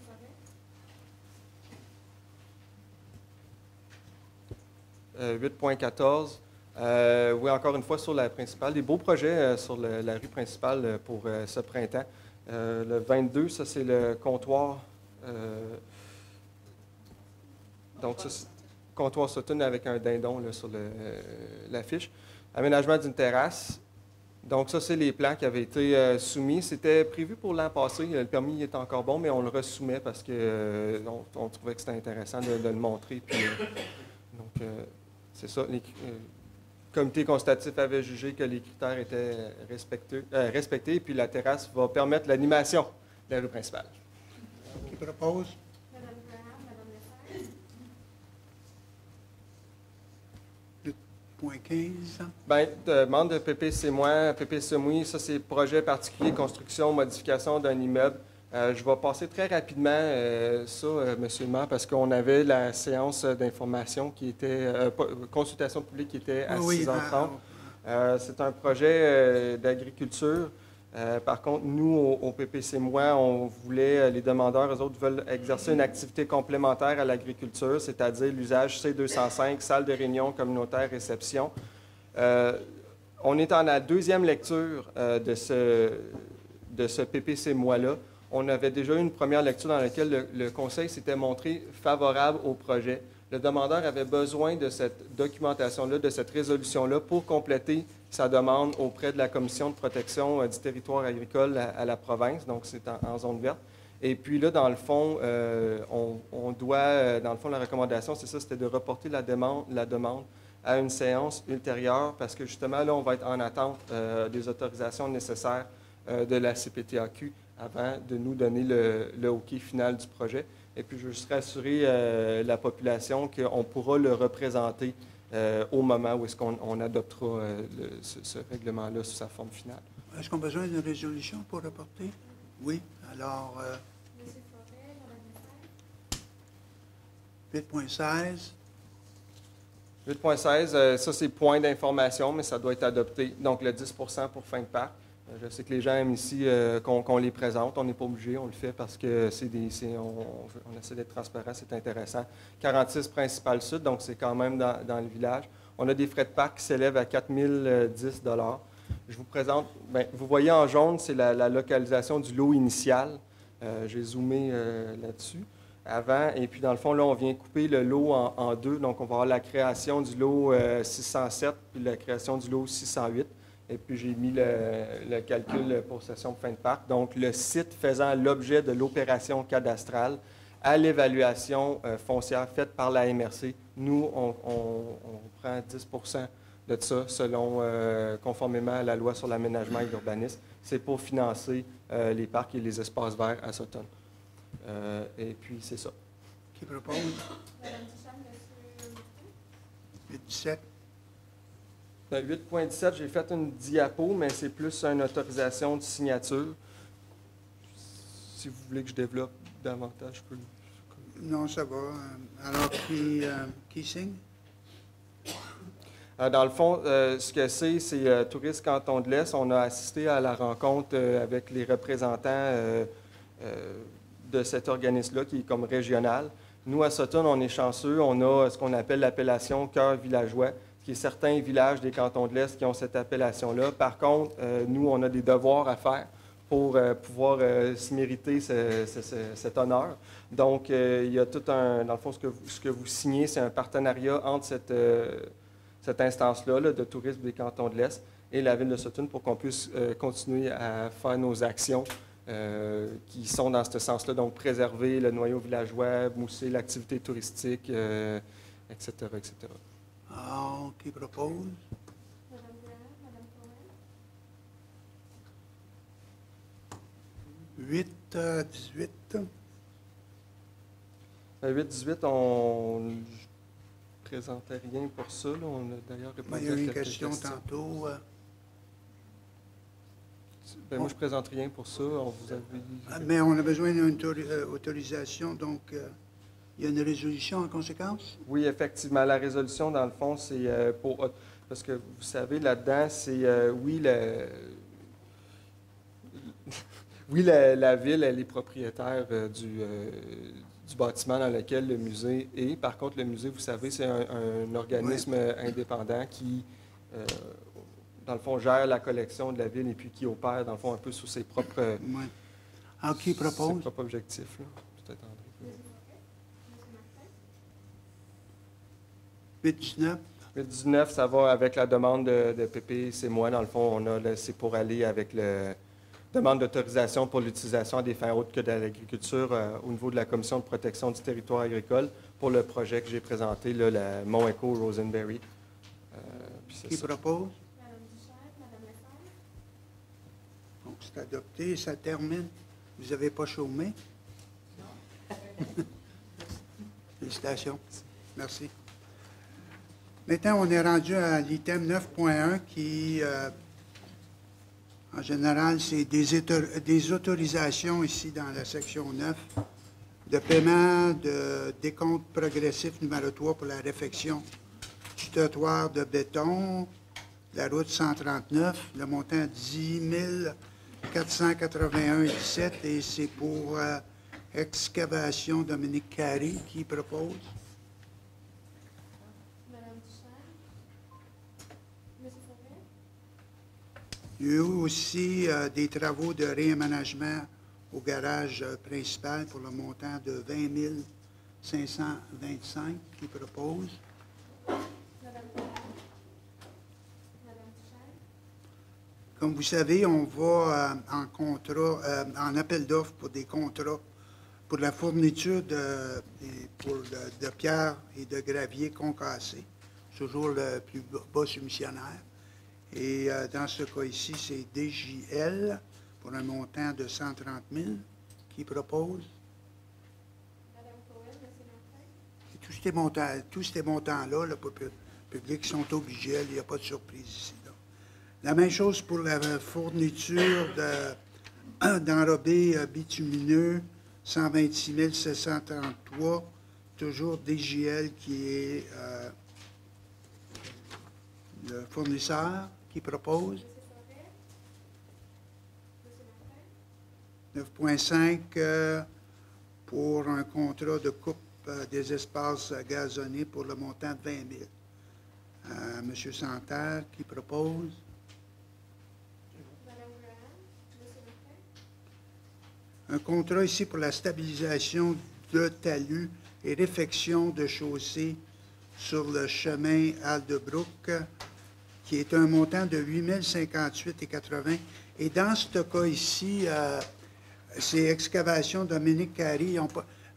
À cause de la météo, les travaux n'ont pas pu être complétés à l'automne, donc ils ont été repris au printemps. Et seulement les matériaux ont été facturés. Le temps n'a pas été facturé. Donc, pour la stabilisation du chemin Aldebrook, c'est seulement le montant, les matériaux qui ont été facturés. C'est 8 000. Qui propose? 9.7, autorisation de paiement de la facture de trafic logique. En fin de compte, c'est les afficheurs et on doit payer une souscription pour, parce que c'est comme un ordinateur qui accumule de l'information et qui est retransmis. Donc, la compagnie Trafic Logique, le logiciel, les droits sur cet équipement-là. Et on doit payer 459,90. C'est annuel, ça, hein? C'est bien ça? Alors, qui propose? C'est en US. Madame Graham, Madame Lefebvre. 9.8, on a donné un mandat pour l'aménagement floral du noyau villageois pour l'année 2018 à Mme Solange Duguay, au montant de 14 895. On lui a ajouté des surfaces aussi additionnelles et en plus de ça, il y a, je crois qu'elle s'occupe de l'hôtel de ville, de la fontaine et tout. Donc, c'est qui veut bien proposer. Madame Duchesne, Monsieur Forêt. Alors, ici, on donne un mandat, on veut donner un mandat à l'Union des municipalités du Québec pour l'achat de celles de déglaçage de chaussées. En fin de compte, eux vont sur le marché pour les municipalités et obtiennent les meilleurs prix. On doit leur donner un mandat par résolution. Qui propose? Madame Graham. Monsieur Forêt.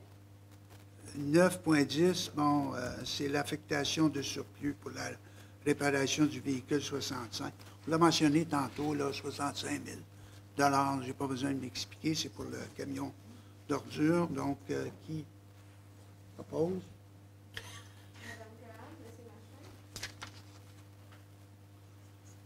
Maintenant, 11.1. Autorisation de signature d'un acte de vente avec Grace Church dans le cadre du dossier Accès Logis pour le montant de 100 000 $. Alors, vous savez qu'il y a un projet d'accès logis avec la SHQ et il y a un OBNL qui a été formé pour s'occuper de cette démarche-là. La Ville s'engage à fournir 26 du projet global qui est de 2 millions, ce qui représente environ 500 000 $. Et il y a eu déjà une résolution qui a été passée pour un montant de 181 000 $.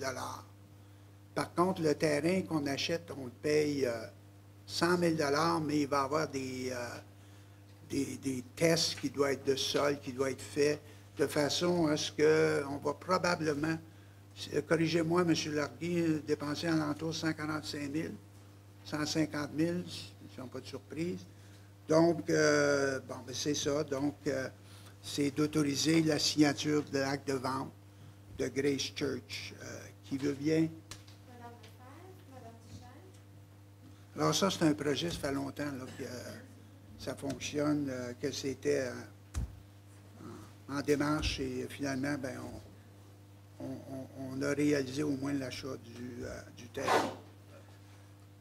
12.1, l'embauche d'animateurs pour le camp de jour de Sutton pour la saison estivale. Cynthia a fait... Est-ce qu'il y a... Ça va? Donc, Cynthia a fait des entrevues et là, on est prêt à procéder à l'embauche des animateurs. Qui propose?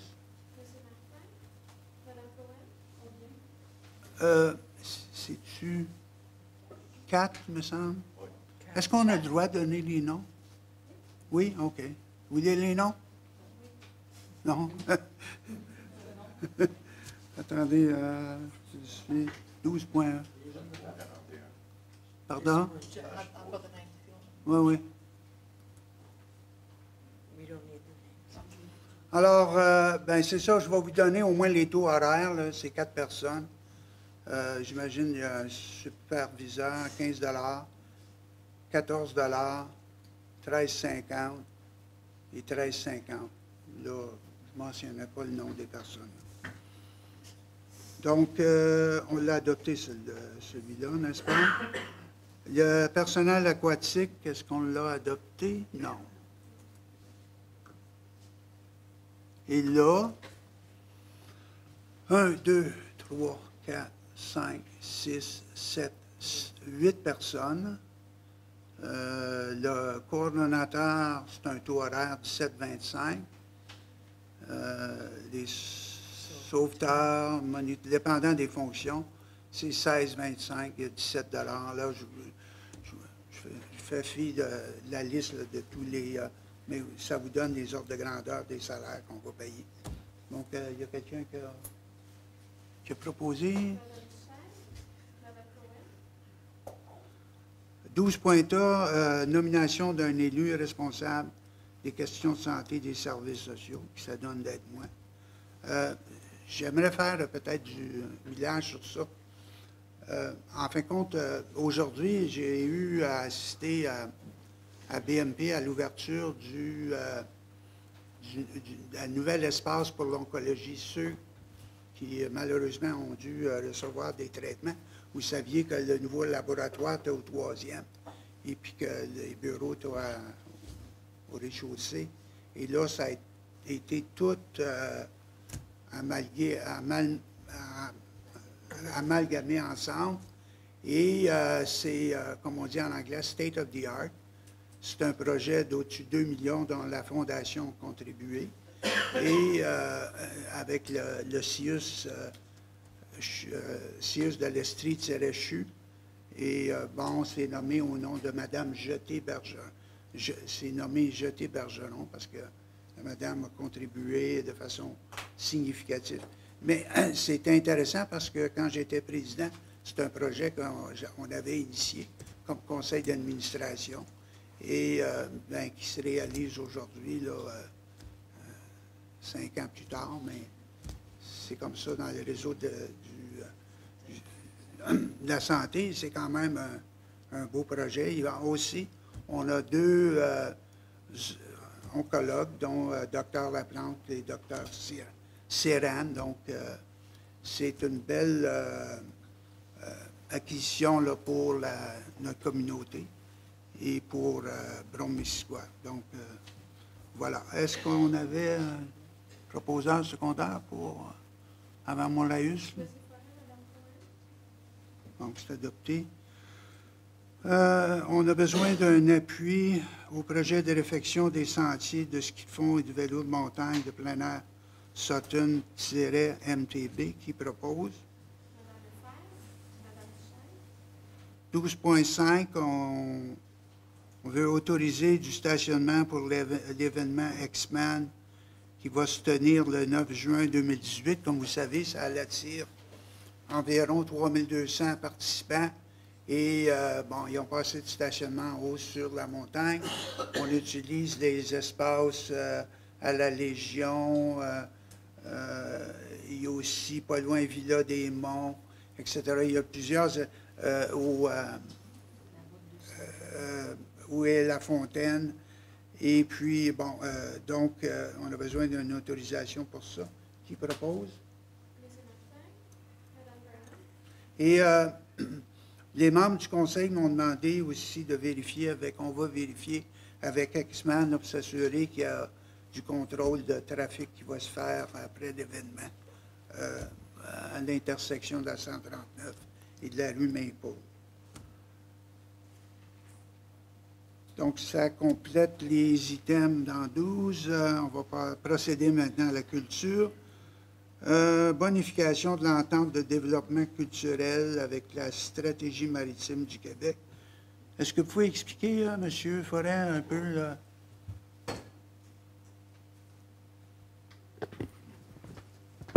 Dans le cadre d'un projet du ministère des Affaires municipales, ils ont développé un programme qu'ils appellent Maritime, mais ça s'applique à tout ce qu'il peut y avoir de maritime, c'est-à-dire ça peut être des loisirs, ça peut être... Et dans ce cadre-là, on a présenté un projet, on a une subvention, et on a présenté un projet pour la valorisation dans le territoire de Glen Sutton. Et le montant est de 17 000 $ sur une période pour l'an prochain. C'est un projet qui va s'opérationnaliser l'an prochain, mais il faut signer les ententes en 2018 si on va avoir droit de... Et il va y avoir la participation, dans ce cadre-là, d'un bon nombre d'organismes, dont la Corporation de développement économique et un certain nombre de ressources à Glen Sutton même. Alors, vous êtes prêt à me proposer? Oh, je suis prêt à proposer, assurément. Secondé. 13.2, c'est contribution pour la Fête du Canada, une somme de 1 000 $ qui propose. Madame Graham. Madame Cohen. Item 14.1, paiement de la facture pour la fourniture d'un VUS 9 pour les services de sécurité incendie au montant de 41 600. Qui propose? Monsieur Martin. Monsieur Forêt.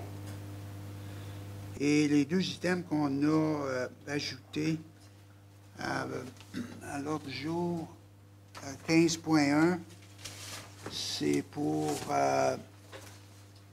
autoriser le maire à participer à un colloque annuel Les Arts et la Ville du 6 au 8 juin 2018. Et c'est déjà prévu un budget de participation à des colloques. Qui veut bien proposer? Et finalement, 15.2, c'est une lettre d'appui à Restigouche Sud-Est, qui, eux, je ne vous lirai pas tous les considérants, il y en a beaucoup là, ici, là, mais qui demandent le support de ville de Sutton et une contribution financière de 250 $ en cas de nécessité financière.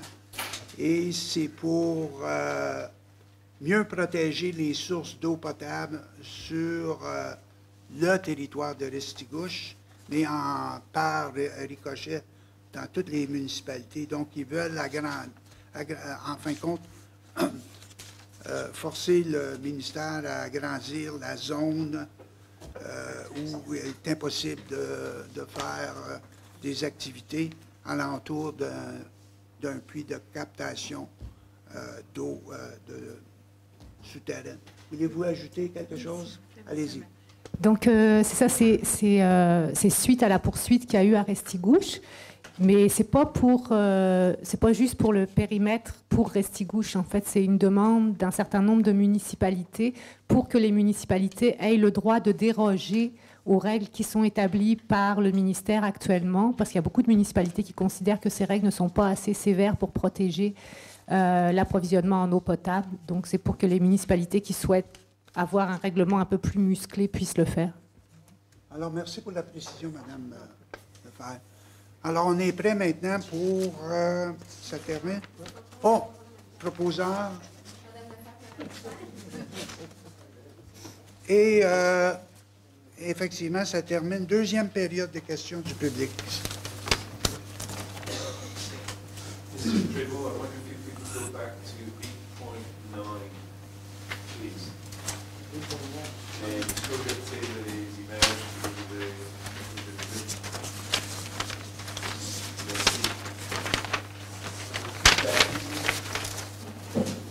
C'est demande de plan d'implantation d'intégration architecturale relative à la construction d'un bâtiment accessoire sur le lot 4 866 755 du cadastre du Québec, ci au 627 chemin Parmenter. Ben, c'est parce que pour les images, ça va être long, là, parce que j'ai plus de batterie. Y a-t-il une question? What's the question? Well, it's a visual question, and this whole thing. Well, maybe. And so, if you look at a lot of the presentation in terms of adding on to buildings this evening, they're keeping the same color, they're keeping the same front, the same appearance. There's very much a good emphasis on cohesion, consistency of the visual appearance of the buildings.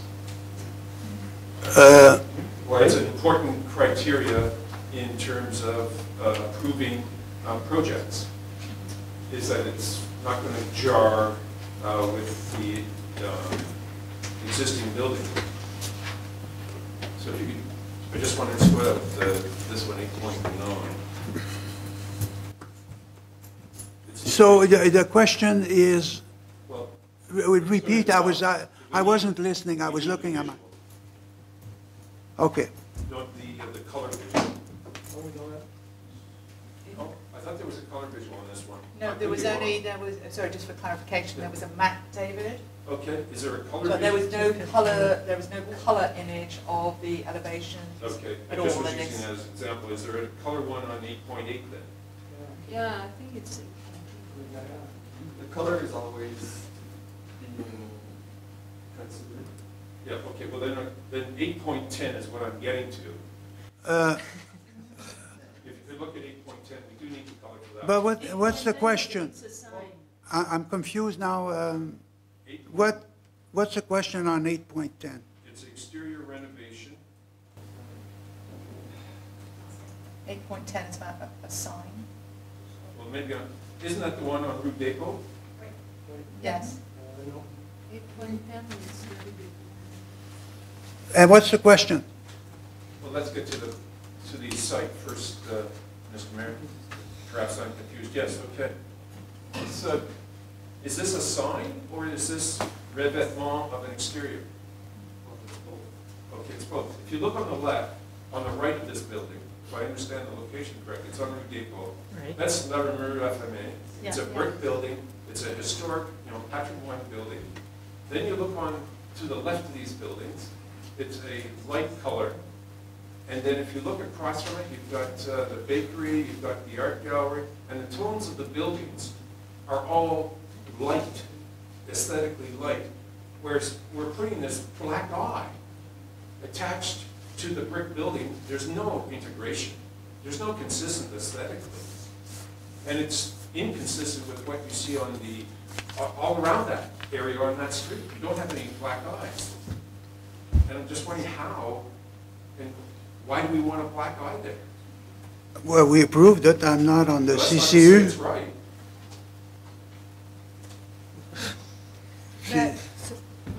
C'est qui est C'est siège? moi, entre autres, ouais. En tout cas, c'est sûr que le CCU, quand on a regardé ce projet-là, ce qu'on a vu globalement, c'était vraiment une amélioration notoire par rapport à qu'est-ce qu'on a actuellement comme bâtiment là, dans son état actuel pour le moment.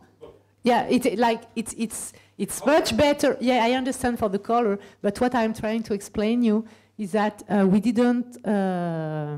we were not shocked by the color, because if we consider the color next to the brick building, they are not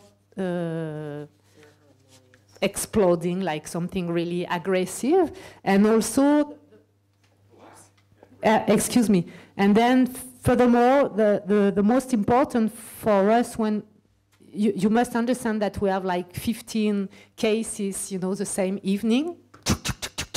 And then we see that, and it's much better, even if it's gray, than what it is right now. If you look the building before renovation and what is gonna become after renovation, it is really an improvement. So maybe we should have considered.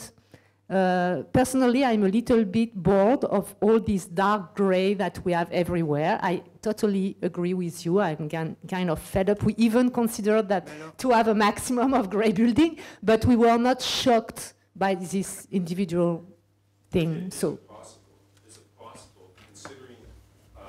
Je vais répondre. Oui. Go ahead, Mr. James. Is it possible that in considering it, as you say, you had a lot going that evening, that this structurally is an improvement, but visually, I sincerely suggest you the aesthetics are not all that attractive. And I agree that in previous administration, the point was made to the CCU that we are approving a lot of buildings in the dark gray tones, which makes the town a bit depressed. And I'd ask you to reconsider the color here. It's just, if you had Google Earth right now and you did a tour 360 on that street, that would stick out like a black eye. Est-ce que je peux juste revenir? Vas-y, soyez prudent. Oui, mais c'est juste que je pense qu'on peut tout à fait aller, s'il n'a pas encore acheté son matériau de recouvrement, on peut quand même parler avec le propriétaire qui est super sympathique, mais l'autorisation lui ayant été déjà donnée, et s'il a déjà accordé, je ne pense pas qu'on peut faire. Je vous signale, Madame conseillère Lefebvre, qu'on vient d'approuver. Oui, c'est ça que je dis. Donc, je ne connais pas tous les règlements du CCU. Je ne connais pas les technicalités à savoir si on peut faire des 180 dans ce cas-là. Donc, moi, pour vous répondre, M. James, je vais être obligé de faire des vérifications, mais pour le moment, la décision a été prise. Est-ce que c'est possible? Je ne le sais pas. Je vais vérifier et je vous reviens sur ça. Is it not possible to withdraw the decision and put it on hold? No, not in a public assembly. This would have to be discussed in CCU caucus, and I don't want to create a false des fausses attentes, ne connaissant pas la réglementation. Donc, je dois m'éduquer par rapport à ça, et je peux vous revenir avec une réponse. Si je peux. Je veux être prudent. Thank you. Yes, no, je comprends bien. Mais une autre question. Where did the color come from? was there a discussion about what color of cladding would be acceptable? That's one question. And why, though, which I think is black and red here, it's quite evident that the rules that are applied for the other projects which you have approved this evening, where it said, continuation of the color, why is it here that the same principle didn't apply? Monsieur, Allez-y, conseillère. OK. Donc, est-ce que c'est correct, David, si je réponds en français? Is that okay or I can try in English? Anyway. Oui. Donc, la chose que je peux assurer, c'est que on va faire extrêmement attention pour les prochains bâtiments qui nous arrivent, pour essayer de limiter la tendance au gris foncé. Mais l'autre point que je voudrais ajouter, c'est que sur le comité d'urbanisme, il y a quand même plusieurs personnes assez compétentes, dont une architecte qui n'avait pas l'air non plus outragée par cette couleur-là. Mais c'est vrai qu'il y a en ce moment, à un moment donné, tout était jaune, puis là, maintenant, tout est gris. Bon, alors, c'est vrai, et je vous remercie pour votre remarque, et on va faire particulièrement plus attention dans les autres buildings qui viennent. Merci, conseillère Lefebvre. Non, je vais vous nommer M. Piette. Il y a des travaux à faire sur le pont chez nous, en bas de la côte. J'ai trouvé des calvettes de mon côté. Je suis allé voir, puis du côté d'en haut, c'est tout tombé devant la calvette. Bon, ben écoutez, j'en prends note, là, c'est pas une question. J'ai un comité des travaux publics, là. Donc, le ponceau sur... OK, bon, ben c'est beau. Parce que c'est déjà arrivé une fois que ça a parti dans la moitié. Oui. C'est C'était avec les pluies qu'on a eu. Là. Je me suis ramassé avec géotextile. OK, merci de l'information, M. Piette. Trois questions rapides. La première, c'est Madame Lily de l'entrée. 1.3, Madame Parenthèse. Oh, j'ai pas... Excusez. Madame Parent, un instant, parce que Madame conseillère Duchesne veut intervenir. Monsieur Piette, je ne sais pas si vous êtes au courant de l'application Voilà, qui est sur le site de la Ville, puis que vous pouvez mettre sur votre téléphone intelligent. Et comme ça, vous pouvez aviser... Ah ben, OK. Mais l'application Voilà vous permet d'envoyer les demandes comme vous nous faites, là, pour savoir si on est au courant de la calvette qui va sacrer son camp. Vous pouvez envoyer ça directement avec l'application Voilà, puis ça s'en va aux travaux publics. Ils vont être au courant à ce moment-là, puis ils n'attendront pas le mois prochain. Là, tu sais.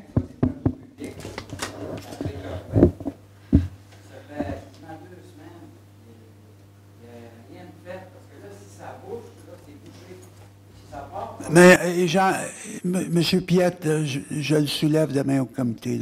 J'ai 3 sujets ici à soulever. Oui, merci. Madame Parent. Donc, j'abonde dans le sens de M. James pour les couleurs foncées, d'autant plus que, je ne sais pas si vous êtes au courant, mais le réchauffement climatique fait que cette chaleur est d'autant plus intense quand on a des buildings qui sont peints en couleur foncée qu'en couleur claire. C'est un point à prendre en considération. Donc, la question, est-ce qu'on va... Tenir compte de ces aspects-là qui font qu'on veut avoir un village qui a moins des îlots de chaleur. Là. Maintenant, on demande, à Montréal, par exemple, on suggère des toits blancs pour justement éviter les... Alors, la même chose s'applique, je pense, pour les façades de building. Puis encore une fois, je vous réfère à la charte de couleur Benjamin Moore. Merci. Puis, autre question pour M. Forêt. Est-ce que le prix d'entrée au musée va toujours être de 5 $ ou est-ce que le fait de mettre un café va faire qu'on n'aura plus à charger pour entrer au musée? Je ne saurais vous dire si l'entrée au musée, proprement dite, le 5 $ va être maintenu, mais ce que j'ai entendu, c'est que ceux qui iraient au café prendre un petit morceau Jeanne-Benoît, entrerait au musée gratuitement. D'accord. C'est ce qu'on m'a dit. Merci. OK, merci. C'est une suggestion parce que dans le fond, vous allez avoir des sous avec le café, tout ça. Alors, je sais qu'il y a des gens qui ne vont pas au musée parce qu'il faut qu'ils paient 5 $. Alors, c'est un élément qui recule. Alors, une entrée gratuite avec un café. On pensait vous voir hier C'est à ce qui Horseton, mais vous étiez occupé, hein? À Horseton hier. C'est parce que j'ai congé. OK. C'était bien. Merci.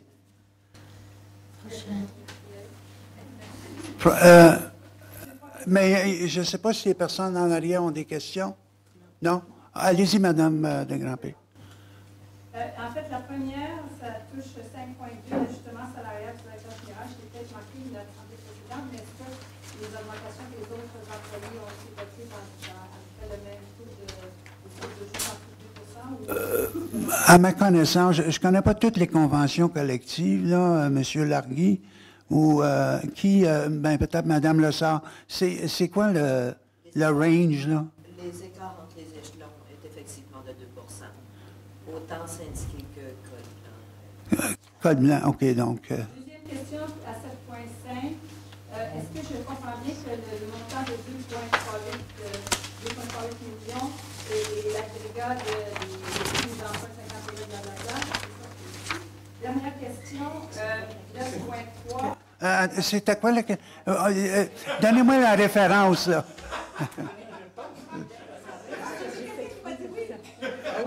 Mais non, j'écoutais, là, mais... Ma question, est-ce que le montant de 2,3 millions, de 7 au 7,6, était pour l'agrégat de tous les règlements d'emprunt numéro 51 à 240? C'est une résolution de concordance pour une période de 5 ans. Voulez-vous donner les détails, Mme Lessard?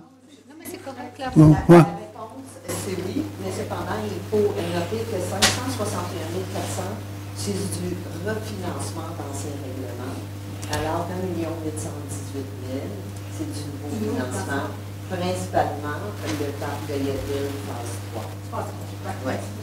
Et ma dernière question, ça touche le point 9.3, l'ajustation pour la police de chargement de pierres et gravés concassés.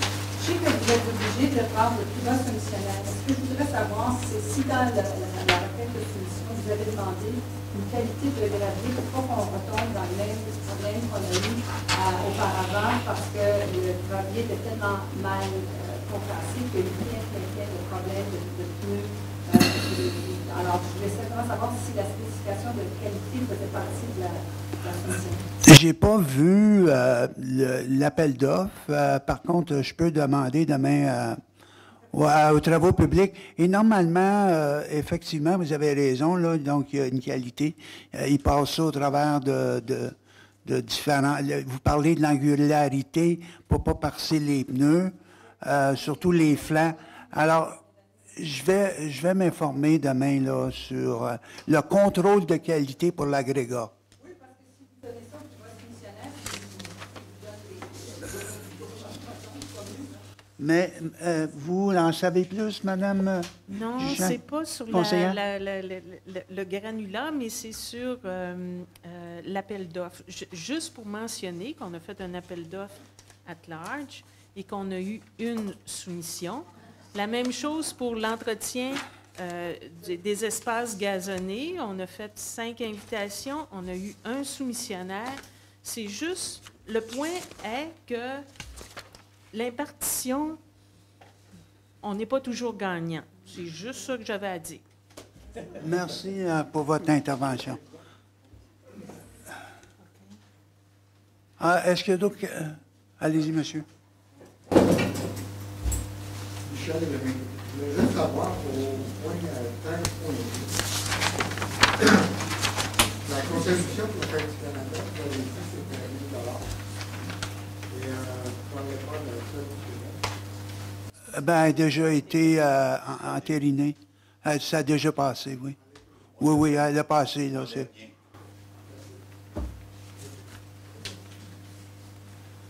Est-ce qu'il y a d'autres questions? 9h30, donc, je prends pour acquis qu'on peut lever l'Assemblée. Monsieur le maire, j'aimerais simplement oui, excusez-moi, monsieur. Je m'excuse. J'aimerais simplement informer les gens qui sont ici Donc, l'Assemblée des concitoyens du District 6 aura lieu ici à l'Hôtel de Ville le samedi, le 2 juin, de 10h à midi. Et on se charge d'informer nos concitoyens. Tout le monde est invité. Merci. Alors, merci pour votre participation. Qui veut bien proposer? Alors, bonne soirée.